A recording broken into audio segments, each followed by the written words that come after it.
में सभी का स्वागत है शारदा कोचिंग क्लासेज के यूट्यूब चैनल पर। आज हम बात करेंगे आपके जो आईजीआई एविएशन के प्रीवियस ईयर के क्वेश्चन पेपर की जो सीरीज चल रही है उसकी ये क्लास नंबर 3 रहने वाली है।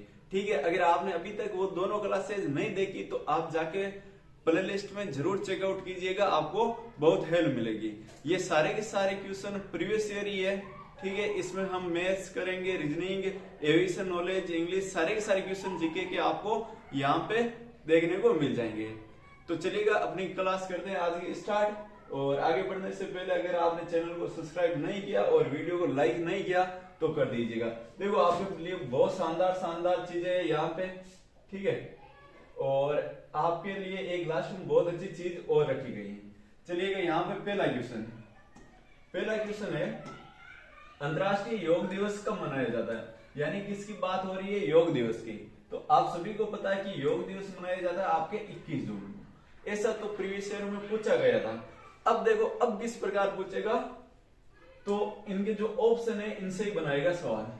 अंतर्राष्ट्रीय योग दिवस 2023 की थीम क्या थी आपके, वसुधैव कुटुंबकम के लिए योग। ये ना थीम जो भी होती है आपके पूछी जाती है। अभी आपके 2024 में विश्व पर्यावरण दिवस मनाया गया। ठीक है, तो उसकी थीम क्या थी वो आपको बतानी है, और कब मनाया जाता है ये कमेंट बॉक्स में आप बताओगे। मैंने यहाँ पे करवा रखा है वो सवाल। 20 जून को कौन सा दिवस मनाते हैं, विश्व शरणार्थी दिवस। 22 को विश्व वर्षावन दिवस और 23 जून को अंतर्राष्ट्रीय ओलंपिक दिवस। तो देखो एक तो थीम याद रखनी है आपको, और विश्व शरणार्थी दिवस कब मनाया जाता है 20 जून को, और 22 जून को विश्व वर्षावन दिवस और 23 जून को अंतर्राष्ट्रीय ओलंपिक दिवस। तो आपको इनका स्क्रीनशॉट लेते हुए चलना है और साथ ही साथ नोट्स बनाते हुए चलना है। चलिएगा 4 जुलाई को कौन सा दिवस मनाया जाता है आपके, अमेरिकी स्वतंत्रता दिवस। ठीक है, अमेरिका का जो स्वतंत्रता दिवस है ये कब मनाया जाता है 4 जुलाई को। 11 जुलाई को विश्व जनसंख्या दिवस। तो आपसे पूछ ले कि विश्व जनसंख्या दिवस कब मनाया जाता है, तो 11 जुलाई को मनाया जाता है।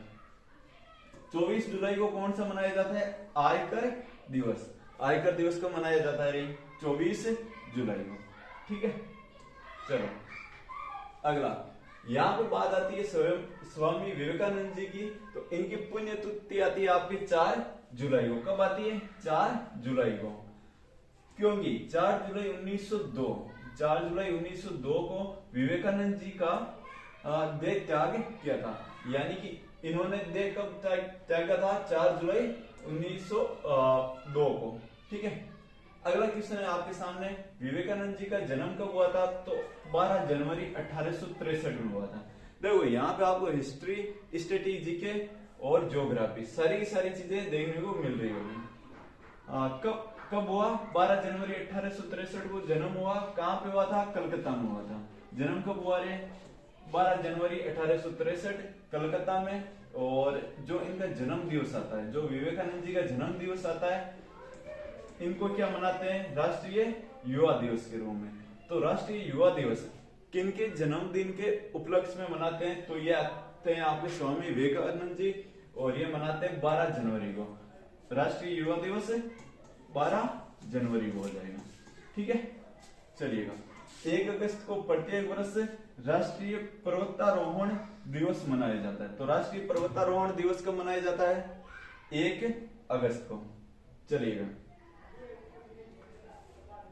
देखो नेक्स्ट बात आती है आपके रामसर सम्मेलन की। रामसर सम्मेलन के अनुसार 2 फरवरी को विश्व आर्द्रभूमि दिवस। तो विश्व आर्द्रभूमि दिवस कब मनाया जाता है, 2 फरवरी को मनाया जाता है। विश्व आर्द्रभूमि दिवस कब मनाया जाता है, 2 फरवरी को। देखो आज इसमें सारी की सारी टाइपिंग की हुई है, और जो बाकी मैंने 2 क्लासेस ली थी यानी क्लास 1st और 2nd, उसमें मैंने सारी चीजें आपको हाथ से लिखाई। तो अब आप ये डिसाइड करके बताना कि आपको इस प्रकार पीडीएफ से पढ़ाया जाए या हाथ से लिखा कर पढ़ाया जाए। ये है ना, अपना सुझाव कमेंट बॉक्स में जरूर देना। इसीलिए मैं आज आपके सामने ये डायरेक्ट इस प्रकार पीडीएफ बना के लेके आया हूँ, यानी जिसमें आपको ज्यादा समझ में आए वो बता देना। आपके लिए हर संभव प्रयास करने की कोशिश करेंगे। रामसर सम्मेलन वर्ष 1971 में यूनेस्को द्वारा स्थापित किया गया था। कब किया गया था, यूनेस्को द्वारा 1971 में। ठीक है, और ये क्या है, एक अंतरराष्ट्रीय आर्द्रभूमि संधि, इसको बोलते हैं इंग्लिश में वेटलैंड। क्या बोलते हैं, वेटलैंड। पश्चिम बंगाल में अवस्थित सुंदरवन है ना, वो कहाँ का है, भारत का सबसे बड़ा रामसर स्थल। तो भारत का सबसे बड़ा रामसर स्थल कौन सा है, सुंदरवन, जो कि कहाँ पे, पश्चिम बंगाल यानी कि वेस्ट बंगाल में। ठीक है, याद रखना। 15 जनवरी को भारतीय थल सेना दिवस मनाते हैं। ये मैंने आपको बताया, तीनों सेनाओं के दिवस मैंने आपको शायद पहली क्लास में बता दिया है और याद भी करवाए थे। 4 फरवरी को विश्व कैंसर दिवस मनाते हैं और 24 फरवरी को केंद्रीय उत्पादक शुल्क दिवस मनाते हैं और 18 मार्च को बात करें तो आपके आयुध निर्माण दिवस मनाया जाता है। ठीक है, तो ये दिवस की आपकी जो क्लास थी इसको याद रखना है, चलेगा। नेक्स्ट कुछ दिवस और है आपके, इनको भी आप साथ के साथ याद कर लो ताकि एक ही क्वेश्चन में सारे दिवस हो जाए। 21 मई को प्रत्येक वर्ष अंतर्राष्ट्रीय चाय दिवस। तो बताओ चाय दिवस कब मनाया जाता है, 21 मई को, और किस किस को चाय पसंद है, ठीक है बताना। अंतर्राष्ट्रीय चाय दिवस आपके 21 मई को मनाया जाता है और इसके मनाने का प्रमुख उद्देश्य है वो क्या है, इसके उत्पादन, इतिहास व खपत आदि चाय के विभिन्न पहलुओं के बारे में जागरूकता बढ़ाना।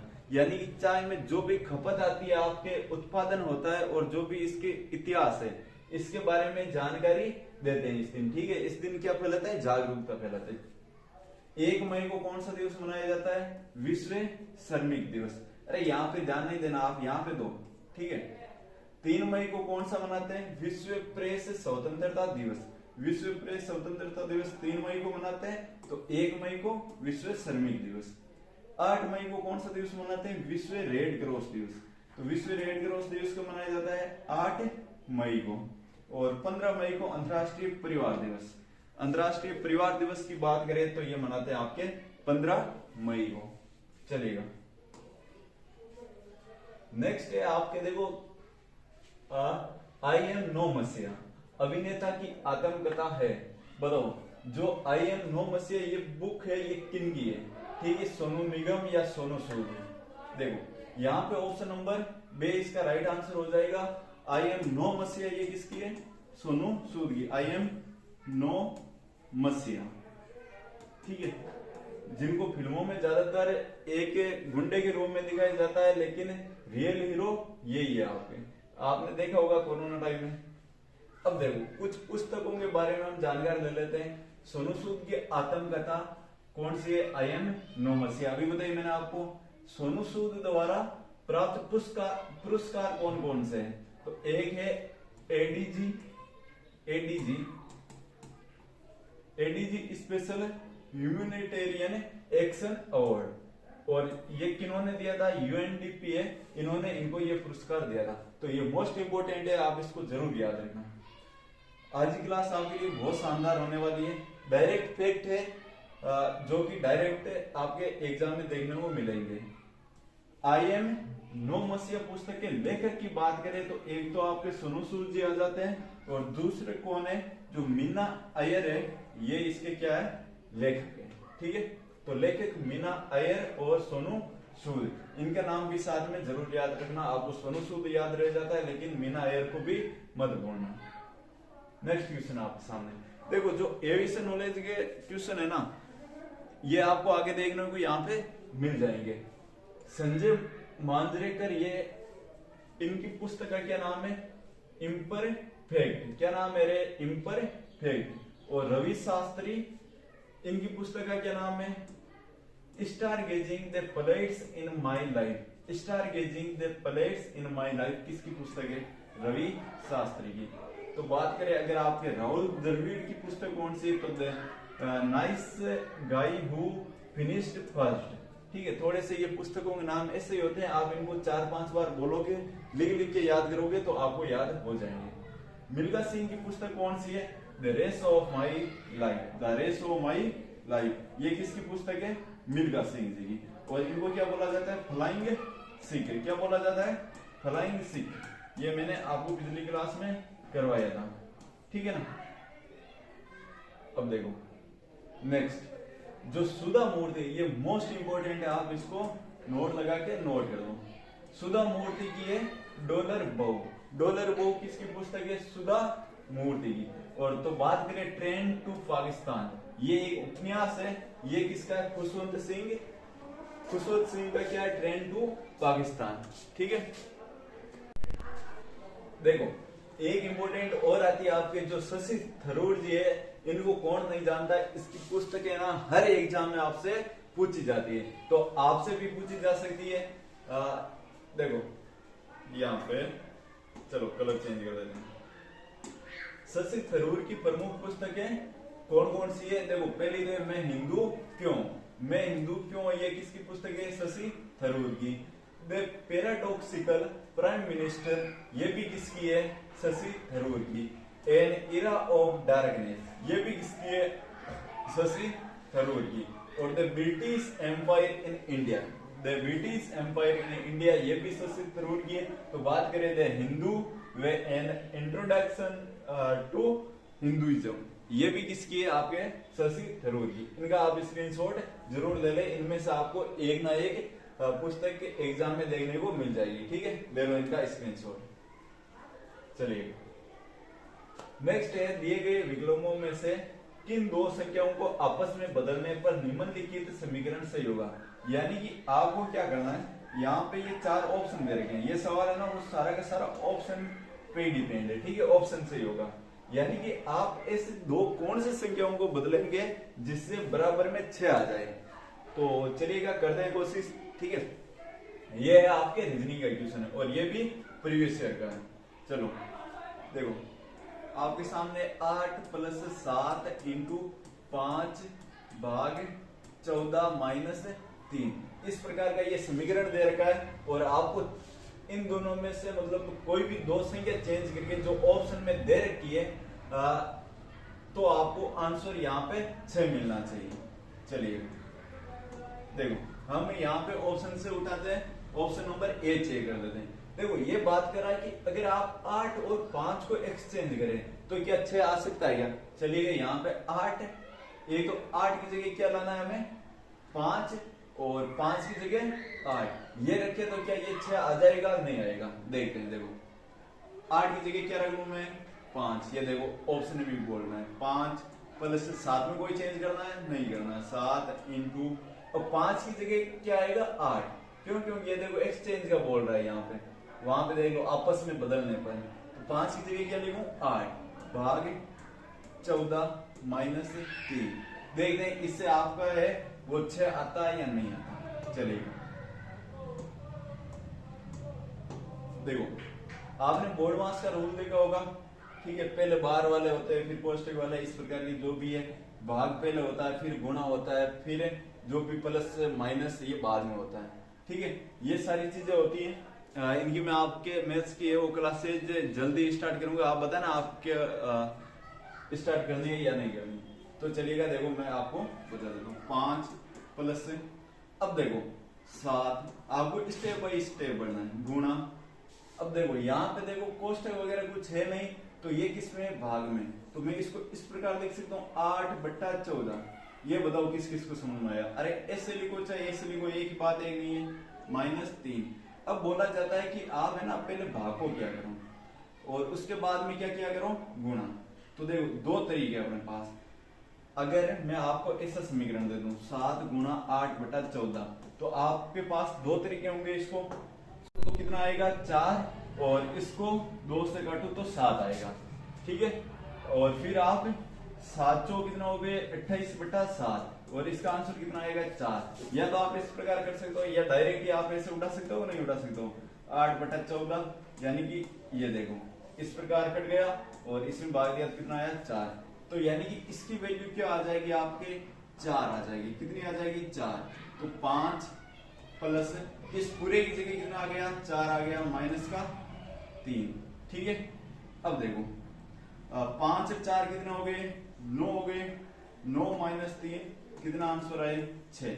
देखो ये हमें पहले ऑप्शन में मिल गया, यानी हमें आंसर क्या लाना था? 6, जो कि आपको 8 और 5 को एक्सचेंज करने पर आपको देखने को मिल रहा है। ठीक है, देख लो एक बार इसको, कुछ नहीं करना, इसमें जो बोल रहा है ना ऑप्शन से वही रख लो। देखो यहाँ पे सीधा बोल रहा है आपस में बदलो, तो आपस में अगर 8 और 5 को बदल रहे हैं तो बताओ ये 6 आ रहा है नहीं आ रहा? तो आ जाएगा। अगर इससे नहीं आए तो फिर ऑप्शन नंबर बी चेक करना, फिर सी करना, फिर डी करना। ठीक है, इन्हीं में से आपको मिल जाएगा। नेक्स्ट क्वेश्चन आपके इफ पी क्यू आर, ये आपके रेशियो का है, 9 10 11 के अनुपात में दे रखा, आपसे पूछा है P plus Q, Q plus R, R plus P, इनका अनुपात पूछा है। तो क्या करना है, कुछ नहीं करना, इफ का मतलब होता है यदि पी क्यू आर का अनुपात ये है तो आपको इसका अनुपात ज्ञात करना है।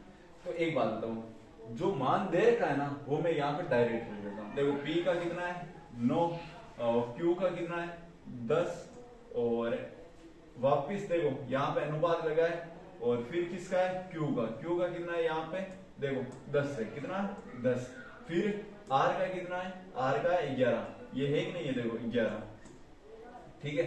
और फिर अगर यहाँ पे पढ़े तो आर का कितना है वापिस 11, और पी का कितना है 9, ठीक है, ये सीधा सीधा।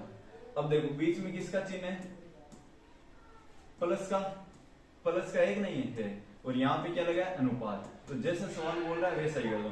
तो 10 से 9 कितने हो गए 19 हो गए, कितने हुए 19 अनुपात। और 10 से 11 कितने होते हैं 21 होते हैं, कितने होते हैं 21, और 11 9 20।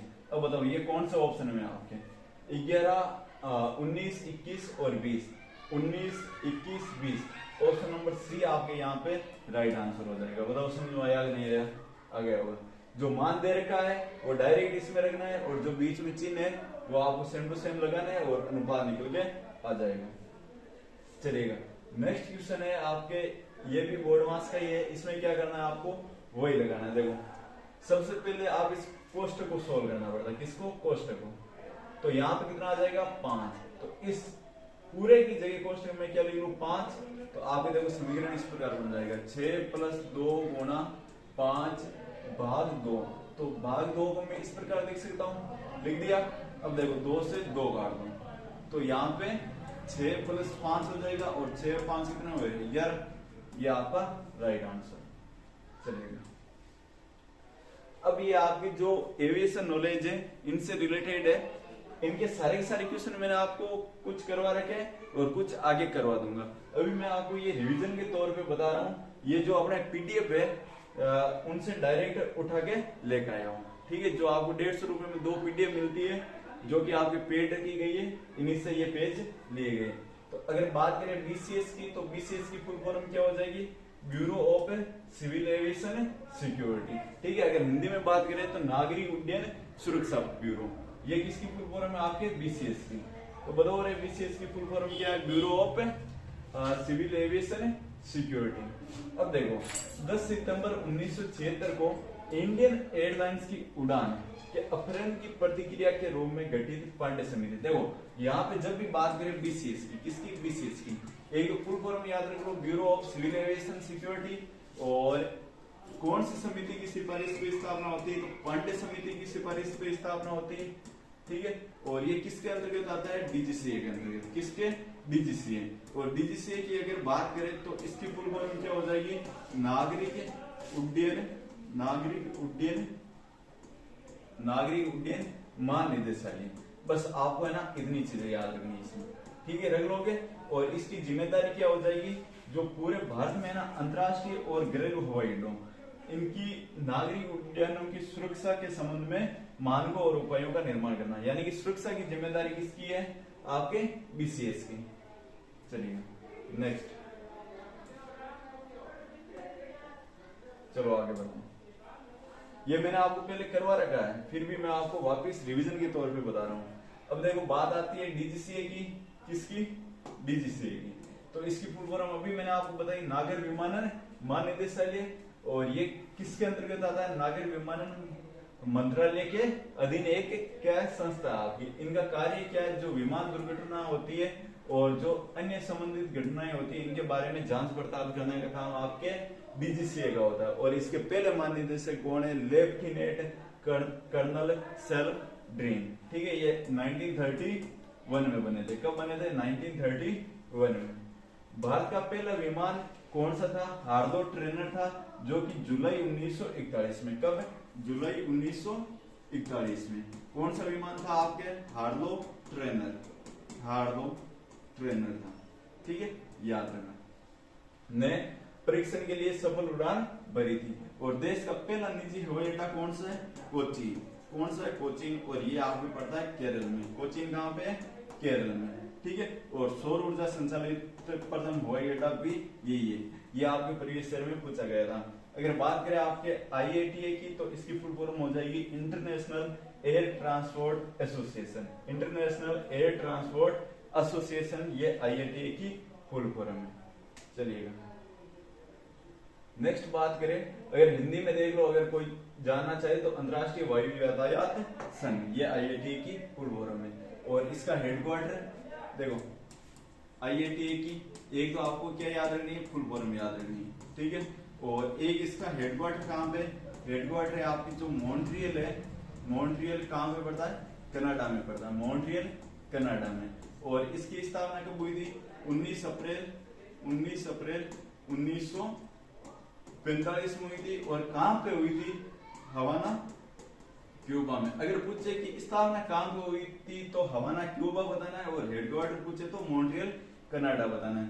और जो इसका कार्यकारी कार्यालय है वो कहाँ पे? जिनेवा स्विट्जरलैंड में।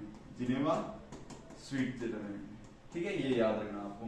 और बात करें आपके BIS की तो BIS की फुल फॉर्म क्या है? Bureau of Indian standard. और भारतीय मानक ब्यूरो, ये किसकी? BIS की फुल फॉर्म है। और इसकी स्थापना जो 2016 का एक था इसके तहत होती है। और इसका हेडक्वार्टर कहाँ पे? दिल्ली में। कहाँ पे रे? दिल्ली में। और भारत की राजधानी भी कहाँ पे? दिल्ली में। और दिल्ली से पहले भारत की राजधानी कहाँ पे थी ये आप बताओगे। ठीक है, राजधानी कहाँ पे थी? कहाँ पे थी बता देना। और कब तक रही और कब बनी थी बताना आप। नेक्स्ट है आपके निम्नलिखित में से कौन सा ICAO के शिकागो सम्मेलन के लिए अनुबंध 17 का उपयुक्त अधिकार है? बताओ आप। तो इसका राइट आंसर क्या है? BCS है। क्या है? BCS। ठीक है। 1996 में संयुक्त राष्ट्र महासभा ने घोषणा की थी कि 7 दिसंबर कब? 7 दिसंबर को अंतर्राष्ट्रीय नागरिक उड्डयन दिवस मनाया जाएगा। तो नागरिक उड्डयन दिवस 7 दिसंबर को मनाया जाता है। और एरा की फुल फॉर्म क्या हो जाएगी? Airport economic regulatory authority of India. Airport economic regulatory authority of India, ये किसकी है? एरा की फुल फॉर्म है। चलिएगा, मैं आज है ना आपको बहुत फास्ट करा रहा हूँ क्योंकि ये तो एक सारा का सारा रिवीजन है। ठीक है। और आप पहले की क्लासेस देखना आराम से, बहुत आराम से चले जाए। चलो देखो, सेना द्वारा संचालित उड़ानों को छोड़कर अन्य सभी प्रकार की उड़ानों को नागरिक उड्डयन यानी कि सिविल एविएशन के अंतर्गत ही माना जाता है। किसको? सेना को छोड़ के बाकी सब किसमें? सिविल एविएशन में। और भारतीय नागरिक उड्डयन की शुरुआत 18 फरवरी 1911 को हुई थी। कब हुई थी? 18 फरवरी 1911 को हुई थी।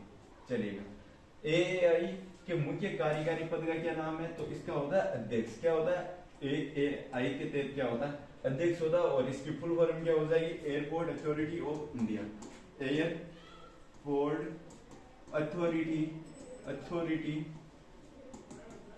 ऑफ इंडिया, ये आपके AAI की फुल फॉर्म है। चलिएगा, और हिंदी में बात करें तो भारतीय विमानपत्तन प्राधिकरण, लेकिन आपको इंग्लिश में याद रखनी है। चलिएगा, नेक्स्ट आपके सामने नेक्स्ट है इसके कार्य की बात करें तो यात्री सुविधा, एयर नेविगेशन सर्विसेज और हवाई अड्डे पर सुरक्षा, ये किसका कार्य है? जो आपके एयरपोर्ट अथॉरिटी ऑफ इंडिया है, इसका कार्य है। AAI के तहत सबसे व्यस्त हवाई अड्डा कौन सा है? तो फर्स्ट की बात करें तो इंदिरा गांधी आता है 1 नंबर पे, जिसके आप तैयारी कर रहे हो, जो कि आपके दिल्ली में। और सेकंड पे मुंबई हवाई अड्डा है। और इसकी स्थापना 1994 में हुई थी। निम्नलिखित में से किस स्थान पर राष्ट्रीय विमानन प्रबंधन और अनुसंधान संस्थान यानी कि NIAMAR स्थित है? तो ये कहां पे हो जाएगा? आपके दिल्ली में हो जाएगा। कहां पे हो जाएगा? दिल्ली में। चलिए, और अगर इसकी बात करें फुल फॉर्म की तो इसकी हो जाएगी आपकी full form national institute of aviation management and research. ठीक है। और भारतीय विमानपत्तन प्राधिकरण 45 भारतीय विमानपत्तन प्राधिकरण है।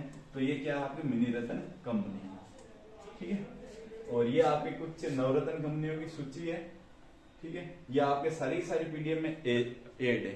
तो ये क्वेश्चन है ना, मैंने सारे आपको एक पीडीएफ का रिव्यू देने के लिए, बताने के लिए आपके सामने लेके आया हूँ। और आप बताना आज की क्लास कैसी लगी, और चैनल को जरूर सब्सक्राइब करना, वीडियो को लाइक करना, और बाकी क्लासेस भी जरूर देखना।